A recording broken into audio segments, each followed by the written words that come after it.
Hello पढ़ाकूज, welcome.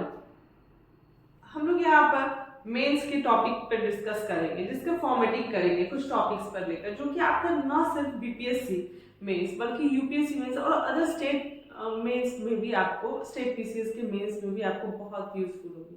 तो चलिए आज के टॉपिक पर डिस्कस करते हैं। आज का टॉपिक है स्टबल बर्निंग, जिसे हम पराली जलाना भी कहते हैं। पराली जलाना जो खेतों में चावल के स्ट्रॉज, लीव्स और उनके रेसिड्यूज को जो जला दिए जाते हैं, उसे ही पराली जलाना कहते हैं। तो हम लोग ये बात करेंगे कि क्यों क्यों ये जलाया जाता है और ये कौन से रीजन में मोस्ट अफेक्टेड है, जिसके चलते इसके क्या क्या इम्पैक्ट्स हैं और क्या होना चाहिए, क्या हमारा सजेशन हो बीइंग एन एडमिनिस्ट्रेटर, हम लोग इसके प्रति क्या सजेशन होना चाहिए। तो सबसे पहले हम लोग डिस्कस करते हैं कि पराली क्यों क्यों ये स्टबल बर्निंग कैसे स्टार्ट हुआ, क्यों स्टार्ट हुआ। Let's see. राइस क्रॉप जो स्टार्ट होता है, स्टबल बर्निंग स्टार्ट होता है when the rice and wheat crop rotation began in Punjab. Stubble burning started जब चावल और व्हीट के क्रॉप रोटेशन जब स्टार्ट हुए, तब स्टबल बर्निंग स्टार्ट हुई। अभी हम लोग इसको बहुत अच्छे तरीके से समझते हैं इस फ्लो चार्ट।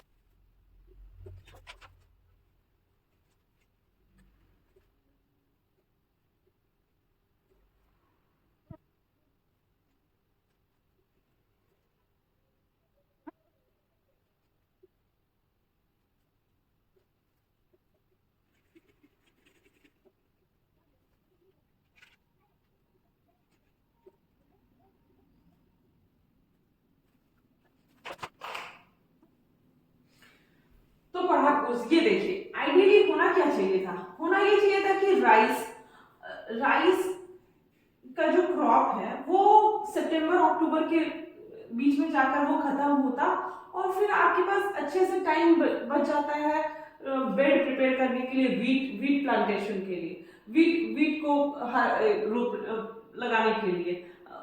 तो यहाँ पे इतना टाइम बच जाता है इसे स्टार्ट करने के लिए, नवंबर से जब हम लोग वीट स्टार्ट करते हैं। तो जबकि आप देखिएगा कि प्रैक्टिकली होता क्या है, राइस का हार्वेस्ट करते करते नवंबर दिसंबर चला जाता है, जो कि सेम टाइम है हमारा, ठीक है। और ये क्योंकि इतना डिले ये हो जाता है, अब इनके पास टाइम नहीं होता है जो राइस के जो वहां पे स्टबल होते हैं उसको वहां पे वो लोग प्रॉपर उसको फील्ड से हटा नहीं सकते हैं, टाइम कंज्यूमिंग है, लेबर कंज्यूमिंग है। तो ये एक शॉर्टकट मेथड यूज कर लिया जाता है, स्टबल को बर्न कर दिया जाता है फील्ड में ही। तो इस तरह से ये स्टबल बर्निंग स्टार्ट हुआ। और अब हमारा सजेशन ये होगा कि we should use such varieties of rice जो कि जिसका ड्यूरेशन शॉर्ट हो इन रिस्पेक्ट, जो ये वाला जो हमारा क्राइटेरिया है इसको फुलफिल करे। तो फॉर ये जो प्रॉब्लम है इसको इसको इसको फुलफिल करने के लिए हमारा सजेशन यही है कि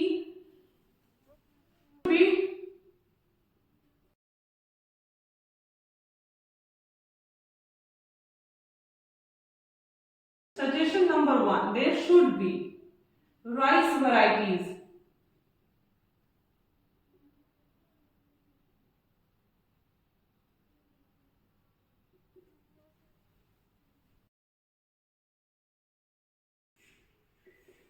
which are harvested earlier। ये हमारा सजेशन नंबर 1 हुआ। Number 2,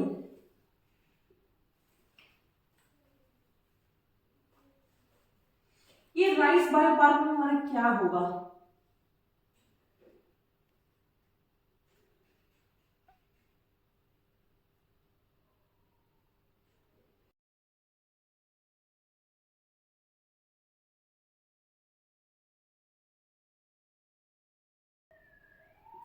All of them should be utilized।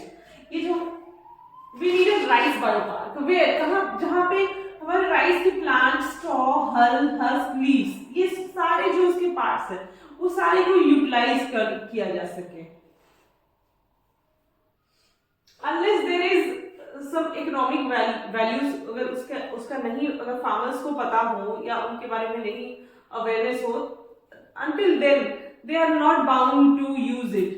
तो फिर अगर उन्हें ये सब पता हो तो लाइक हमारे जो स्ट्रॉ है ये हमारे एनिमल्स की फीड के तौर पर यूज कर सकते हैं। तो such awareness should be very much done. And our third suggestion would B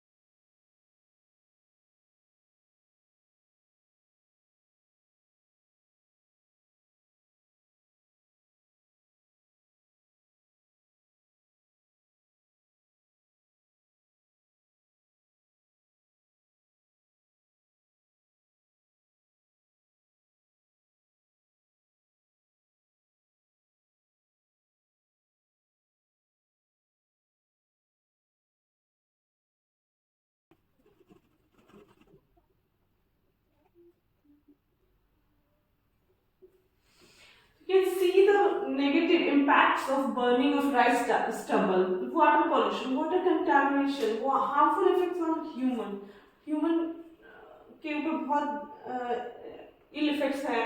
water contamination के, वाटर कंटामिनेट हो जाते हैं जब राइस स्टबल को बर्न किया जाता है। इसके रेसिड्यूज हमारे पानी में पाए जाते हैं, जो कि न सिर्फ ह्यूमंस बल्कि एक्वेटिक एनिमल्स के लिए बहुत अच्छा नहीं है। और फिर जब हम लोग एयर पॉल्यूशन बात करते हैं तो वी हैव ऑलरेडी सीन कि हमारे पार्टिकुलेट मैटर के चलते कितने स्टेट्स का पॉल्यूशन बहुत बहुत खराब रहा है, जिसे काफी हद तक ठीक किया जा सकता है ड्यू टू अगर स्टबल बर्निंग को हम लोग रोकें। और climate change, green house gas emissions, altered rain patterns, extreme weather patterns, ये सारे कुछ कहीं ना कहीं इससे लिंक्ड है।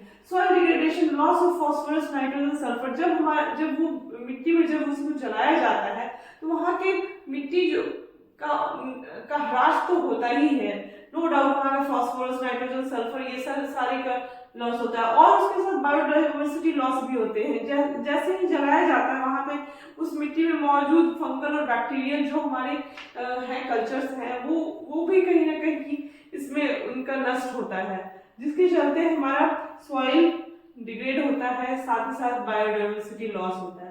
और अगर हम लोग बात करें, ये तो इसके नेगेटिव है अगर हम लोग इसको जलाते हैं तो, लेकिन अगर इसका पॉजिटिव होता एडिशनल, अगर हम लोग इसको नहीं जलाते तो ये कितना पॉजिटिव इसका काम आता है, ये हम लोग देखेंगे नेक्स्ट स्लाइड में।